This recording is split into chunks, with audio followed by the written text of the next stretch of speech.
Welcome. Hope you're all having a great day. There's going to be a link down below, as always, to credit WWE for piecing this article together just for me. Because really, who goes here? I do. But it's a good thing that I also started doing the whole notes thing not too long ago. Shows you how professional I am here. I'm not even ready. Alrighty. Alright. Bloodline and Heyman open up the show. Heyman now states that Solo Sikoa, the head of the table, he didn't refer to him as the tribal chief, though. So when people like Solo and Tamatanga and Loa and the other guy, forget his name. I'll look it up in a second. The Bloodline in general, they say they got orders from the tribal chief. I'm assuming they're talking about Roman Reigns, but I just have a feeling that he is not calling these shots. It's just too bizarre. So Tamatanga is the right-hand man. Tongaloa, that's really weird. Tamatanga, so it's his last name, and then the other guy, Tonga, is now the first name. I'm just saying. He's now known as the Infamous, and Heyman is not comfortable, as always. Solo was upset that Heyman didn't thank the Bloodline for saving him from KO.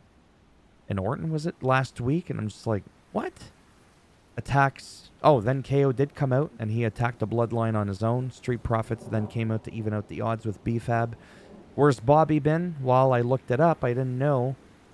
I don't know if it's scripted. I think he's got a real injury, but he's been seen on Instagram working out like a real beast. So he's doing something. Backstage, Solo ripped into Heyman, saying that he will face Tamatanga if he doesn't get to Nick Aldis to make the whole thing a six-man tag match, because he was wondering if he was going to leave the arena.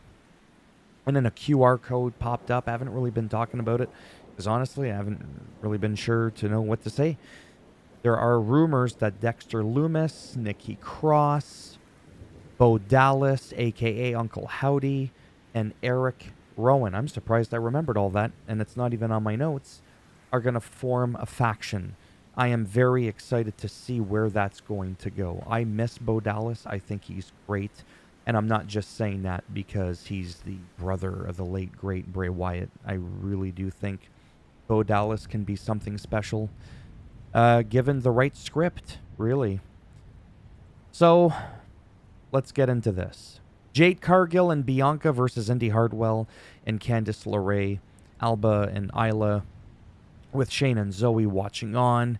The match was pretty cool. Bianca and Jade won, and I think that they're very good. The Poison Pixie, Candice LeRae, I think she's pretty decent. I really do.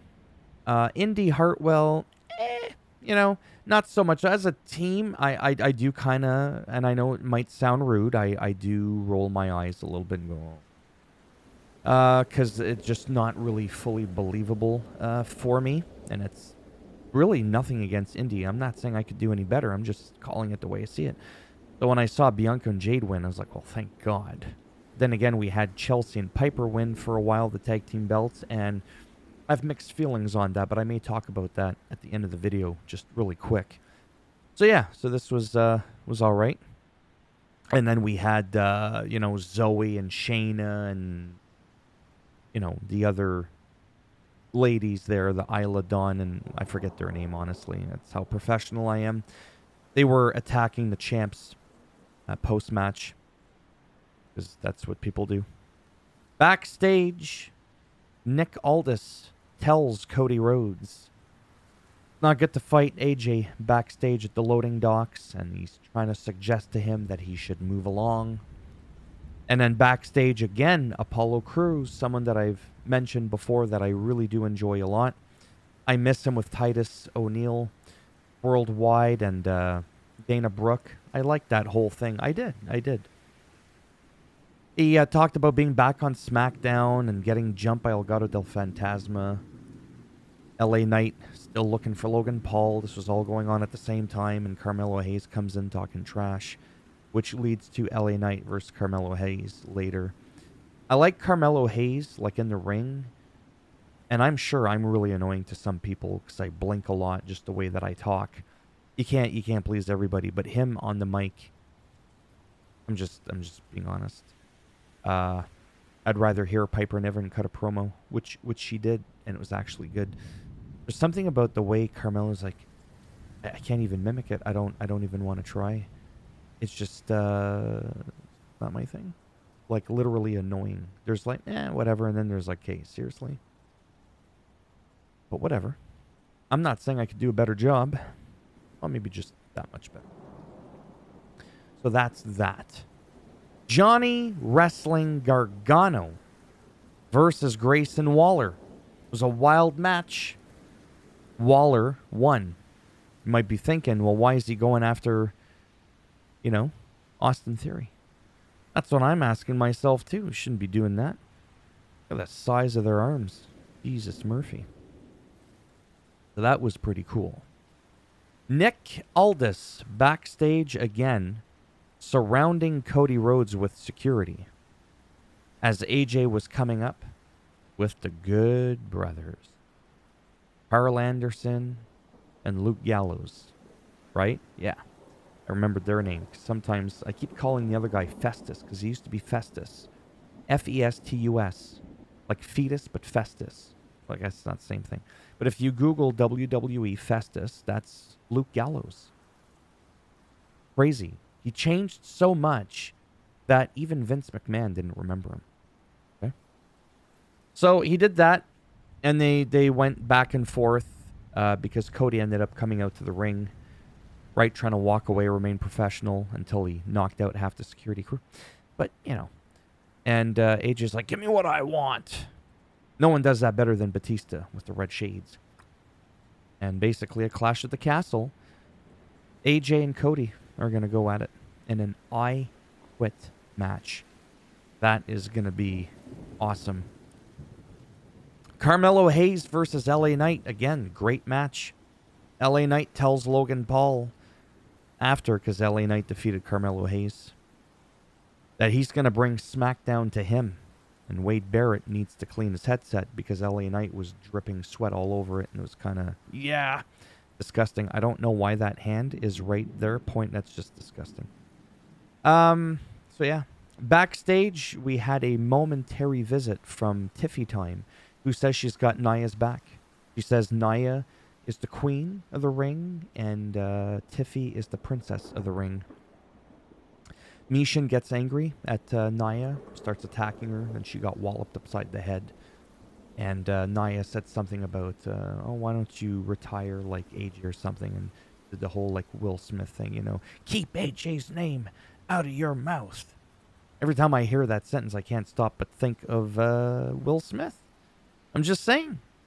Bayley in-ring promo. Talked about facing Piper Niven, a clash at the castle. Chelsea and Piper come out. Bayley does her thing. Bayley respects Piper. That was a part of the promo. But not Chelsea. And then Piper actually cut a pretty good promo. I like Piper Niven, and I've said that since day one. But I also like Bayley. And it's not like I don't like Chelsea. Again, speaking of Chelsea Green, there's a video online from just a few years ago where she was wrestling somebody. One-on-one match, and people were like, what the fuck happened? I might make a separate video on this, entitled something along the lines of, you can't always go by what you see to determine if a superstar is actually good or not. And the idea is, it was kind of like the whole Hulk Hogan thing. Helps if I could speak properly. When he was wrestling in Japan and in the 80s. And then he comes to WWE and it's like an elbow drop, a kick and a punch and a power slam and nothing more. And you're like, can this guy not do more than that? Oh, Hulk Hogan could do a lot more than you think. Drop toe holds, drop kicks, clean drop kicks. Like I'm talking like Randy Orton, like fucking drop kicks. Yeah. And Chelsea Green, like I said, just really good. You'd be like, what? You'd be doing that whole Friday thing with, is his name Chris Tucker? Damn. With Ice Cube. Was that Chris Tucker? I hope so. Otherwise, I just made a fool out of myself, but that's okay because I don't care what people think. And people were like, what happened? It's called booking. They want Chelsea to play that character. They don't want her to oversell, or not oversell, but like, oversell what she's capable of. They want her to be that whole like ditzy, oh my God, princess kind of thing. And as a character following the script, She's actually pretty incredible. She really, really is. And yeah, so this segment was nice. But because Chelsea was there, I wanted to mention that. But I might make a video on that whole Hulk Hogan and Chelsea Green are better than you think. And then Chelsea, it's the parallel there. Well, I just kind of explained it. And then I'll show you quick footage to back up what I'm talking about. And you'll probably, do a whole rock raise the eyebrow thing. But yeah. Logan Paul cut a nice little promo. I don't know if he was at home in LA. He said he was in LA. But either way, it was just a very, very short, sweet, like 30-second. I mean, I didn't time the thing. And I was like, nice. Because Logan Paul's got, he's got it. Sometimes, in the beginning, I found some of his promos like, just stick to those flying moves that you're doing in the ring. But he's able to deliver. He's really, like I said, like to me, he legitimately is a well-rounded superstar, which encompasses everything from being an entertainer, a wrestler, good on the mic, like he's like he's just everything I wish, to be. But that's okay. Backstage, Chelsea Piper, oh my God, Chelsea and Piper chat with Nick Aldis, and then Naomi was there, and a little back and forth between Chelsea and Naomi verbally, which leads to a match next week. And it looks like next week they are going to be in Glasgow. Is that what they said? They're going to be overseas, I think, next week, because Clash of the Castle's coming soon. And then, of course, we've got KO and the Street Profits, who defeat the Bloodline, but only via disqualification. I'm not going to lie. I was a little distracted. I was looking at my phone. I thought the Bloodline won. Well, they won that war, if you will. But, yeah. It was a good match. I like the new Bloodline. I do. I feel like it's so different than the whole, like, Usos and Sammy and, Roman Reigns. I can't wait for some kind of explosion to happen when Roman comes back. He never treated Paul Heyman that. I mean, he Superman punched him when he, did the whole, he betrayed him or whatever it was a long time ago. But all in all, never had it so that Paul Heyman on the regular, on the daily, on the weekly was like literally fearing for his life. And I think he is slowly going to be like he's going to have like a face turn. Wouldn't it be something? This might sound dumb, but it came to my mind, so I have to say it. What if somehow Paul Heyman ended up being the manager for Kevin Owens? Now, hold on. And they're both face. You could be thinking to yourself, well, when you have a great mouthpiece, you don't need another one. Well, a manager's different. Look at Brock Lesnar. Look at CM Punk. Hello? Some of the two biggest clients of Paul Heyman, some of the two, or at least in my opinion, even for Brock Lesnar, some of the best on the microphone. So isn't it cool when you can have your manager also be as good on the microphone? Like Paul Heyman and CM Punk, they're like gods on the mic, and yet that didn't stop WWE from wanting Paul Heyman to be in CM Punk's corner. So it's not like you need to have Paul Heyman to elevate yourself because of his mic skills, right? I'm just saying, wouldn't that be kind of something? I don't know, I'm just saying. Excuse me. So, yeah. I'll have to wait and see what happens. But I did enjoy myself. I just can't wait till SummerSlam to see if more is going to come about it.